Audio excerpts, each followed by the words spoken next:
ช่วงได้ก็น้ำน้องสิงห์ไม่ได้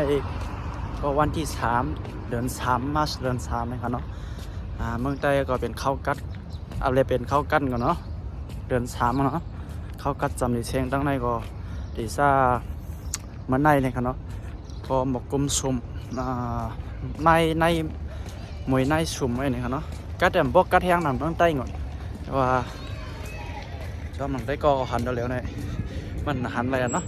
ตันติ๊กตัวเหลียวมีข้าวยำสมองข้าวยำเป็ดสมองกลางในครับเนาะเป็ดสมองนี่ครับตัวเหลียวนี่ก็เป็นข้าวยำก็ออกมาตั้งนอกออกมาหารอครับเนาะรอส่งแขกเขาซะหน่อย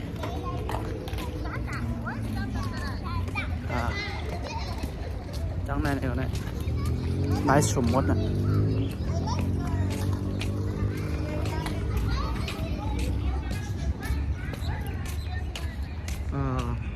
มาทางนะสมมติอะไรว่าที่ไหนเป็นอันแก่เด็ดๆเนี่ยแก่นะฮะวันนี้เป็นเมืองไซเมืองใหม่สิเรามีน้ำลายทางไหนกันเนาะ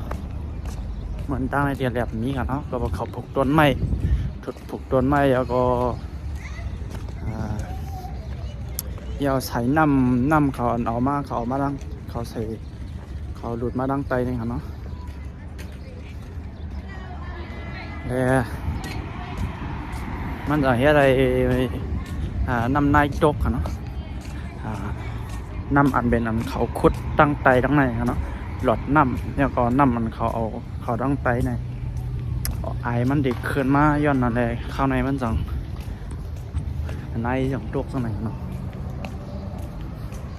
ว่ามีทัดนำตั้งแต่ตองขึ้นได้มันก็ถึงแบบเห็นมีครับเนาะมีข้าวผลข้าวลูกข้าวหน่อยเหมือนเมื่อข้าวค่ะเนาะ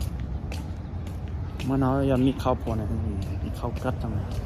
งในมีข้าวผลเนาะก็ใส่ต้องเสียงเพราะปั่นแห้งมันเลยทางได้ก็เขาใครเล่นลองปิดคอยเนี่ยก็ค่าต่างไว้ปั่นใน YouTube กันเนาะ Facebook เดิมต่างอย่าลืมกดไลค์ Subscribe สิครับโอ้ beautiful